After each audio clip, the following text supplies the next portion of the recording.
Hello, everybody. Welcome back to Pacers Daily. I'm your host, Hery Acosta. Happy Wednesday, everybody. 2 more episodes after this for the week. Like and subscribe for more of this content. Let's get straight into it. First things first, let's talk about a potential trade candidate that I was reading up about a little bit. Nicholas Claxton, center for the Brooklyn Nets. Now, he's a guy who's been averaging 10, 7, and about almost 2 blocks a game for his career. He's a little bit of a hothead, gets ejected here and there. A lot of the times it's flagrant twos, not really like arguing with the refs and everything. But he's a good player, but also someone who has dealt with a fair amount of injuries. But he does have a decent trade value right now, he's still a young guy. But the trade proposal was Obi Toppin, Isaiah Jackson, and a few second round picks. I personally don't like the trade proposal. Like, I would like to get Claxton if that's possible. He's not my number one go-to center. I would go with Walker Kessler or maybe Vucevic over him. But I wouldn't trade Isaiah Jackson in that sense. I would probably maybe go for Wiseman or one of the non-starting centers. Toppin, I really like Obi Toppin. I fear that he actually might be the number one trade piece for the Pacers because of his contract and because last year he was in a lot of trade rumors. I wouldn't trade him, but if an offer comes, the Pacers have to do what the Pacers got to do. But Claxton would definitely be a very good traditional center. Kind of work on the attitude a little bit, and that's really about it. His game is there. His consistency is there. He can definitely thrive in the Pacers offense. So that's really what's important with that. But I'm not a big fan of trading Isaiah Jackson for him. Now, if we're gonna trade a center, I would say maybe not Huff, but whoever we have with Bradley or Wiseman at the time, one of them would have to go. Toppin might have to be the main trade piece. Him or Jarris Walker, one of those two. But we'll just see if it happens. Now, this one's kind of funny. Halliburton's from Wisconsin, right? But ever since the whole issue with Milwaukee, the Bucks and everything, trolls and trolls and trolls Milwaukee, and now he's doing it to the Brewers, who are Milwaukee's baseball team. He's out here wearing a Shohei Ohtani jersey, who plays for the Dodgers, and the Dodgers are now up 2-0 on the Brewers, which to me is not shocking. It's a little shocking that the Dodgers were a wild card team, but they have one of the best teams in the league. They got Shohei, Mookie, Freddie Freeman. Those are 3 future Hall of Famers right there, just off the top, like just right there. But Halliburton going to those games, rooting against his hometown team, is kind of a shot to the Bucks as well. Now, sadly, we won't get to see Halliburton play against the Bucks this year just because of his injury, but he is going to be there whenever we play them. He is going to be on the bench rooting for his team. If something goes down, he'll be there, but obviously I don't want him getting involved in that. Don't need risk for further injury, of course. But now the Bucks don't have Lillard now, so he was kind of always beefing with Halliburton. And now it's just Antetokounmpo, Gary Trent, Bobby Portis, everyone who still beefs with the Pacers.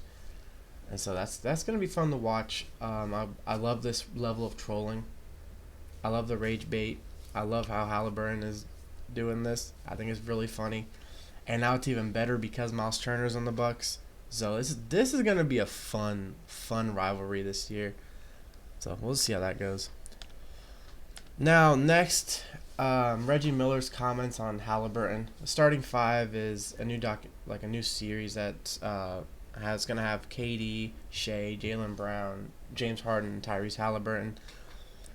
Now, Reggie Miller commented about how Halliburton gave it his all, literally everything he had for the Pacers to be able to compete for the championship. Obviously, we came short at the end, but no one will ever forget the Pacers' run, how Halliburton played, all the heroics, the game winners, the game-tying shots, just the overall iconic moments that will forever be embedded in NBA history. Now, it depends on how. So, I want to rank like each one.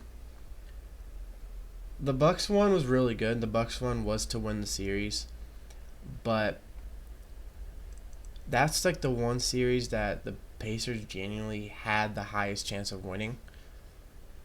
The number one would obviously be the finals one. I feel like it'd just be by each round, just because the finals one was game one. We played a terrible game, but we had that 15-point comeback.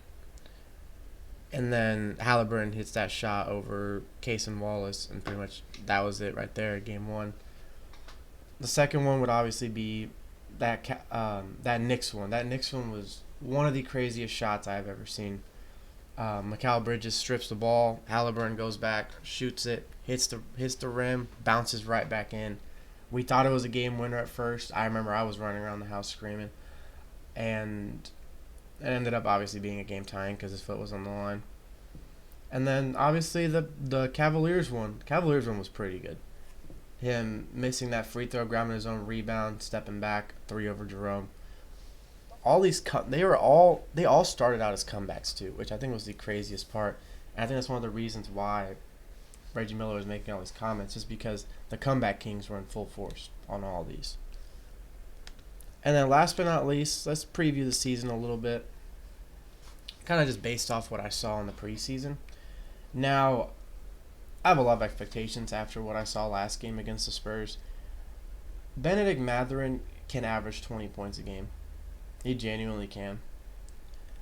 He can also be one of the better three-point shooters in the league. He has a great shot. He just has to be a little bit more consistent from behind the line. Also, he's going to be one of the top free throw shooters in the league just because he gets to that line a lot. Siakam has improved his three-point shooting. He is not afraid to just shoot that. And then same with Nesmith. Nesmith is shooting more than just catch and shoot threes now. So that's definitely something. And Nembhard is playing like a true point guard, which is exactly what I want to see out of him. Spread the ball, kind of play like Halliburton.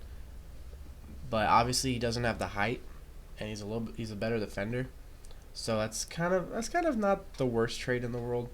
But Halliburton in the playoffs was a pretty decent defender. I'm not gonna lie, one of the better defenders on the team during the playoffs. I should think in the starting lineup our worst defender was Turner during the playoffs, which is kind of funny that the center would be the worst defender. But the way Nembhard was playing, and then our bench, I'm expecting Taylor Peter to get some minutes, at least just to see what he can really do during the season, just because he looks like he could be, a future role player, like a future very nice role player, or even a starter. Even if it's not with the Pacers in the future, he could be a starter. Don't have much on Cam Jones. I really want to see what he can do. Hopefully he comes back by the beginning of the season. And then hopefully also Furphy's healthy, because I want to see Furphy get minutes. I think he's going to be a good addition to the lineup. But as always, I'm your host, Hery Acosta. This is Pacers Daily. Boom, baby, and go, sir.